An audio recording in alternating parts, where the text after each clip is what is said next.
Hi, நம்ம இந்த ஷார்ட்ஸில் ப்ரெக்னென்சியில் வரக்கூடிய உயர் ரத்த அழுத்தத்தை எப்படி நம்ம முன்னக்கூட்டியே தடுக்கலாம் அப்படின்றத நம்ம பார்க்கலாம்.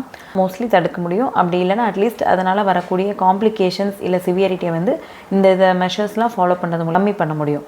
ஸோ என்னது அப்படின்னு பார்த்தா, ஃபஸ்ட்டு பார்த்திங்கன்னா சால்ட் ரெஸ்ட்ரிக்ஷன். நம்ம டயட்டில் முடிஞ்ச அளவுக்கு சால்ட்டை கம்மி பண்ணணும்.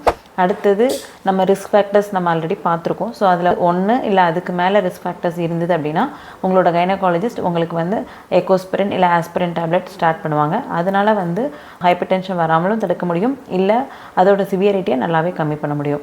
இதே நேரம் ஒரு பேட் ஆப்ஸ்டேட்டிக் ஹிஸ்ட்ரி இருக்குது, இல்லை ஃபஸ்ட்டு இதில் ப்ரெக்னென்சினால் வரக்கூடிய காம்ப்ளிகேஷன்ஸ் இருக்குது அப்படின்னா அடிஷ்னலாக ஹெப்பாரின் கூட சம் கைனகாலஜிஸ்ட் ரெக்கமெண்ட் பண்ணுவாங்க. அது உங்களோட கிளினிக்கல் கண்டிஷனை பொறுத்து ஸ்டார்ட் பண்ணுவாங்க. அதுவுமே எடுத்துக்கிறது ரொம்ப நல்லது.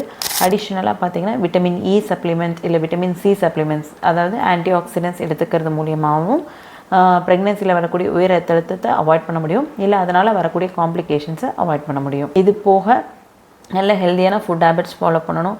யோகா, மைல்டு எக்ஸசைசஸ், மெடிடேஷன் இதெல்லாமுமே உங்களோட உயர் ரத்த அழுத்தத்தை கம்மி பண்ணுறதுக்கோ இல்லை அதனால் வர காம்ப்ளிகேஷன்ஸை கம்மி பண்ணுறதுக்கோ ஹெல்ப் பண்ணும். தேங்க்யூ.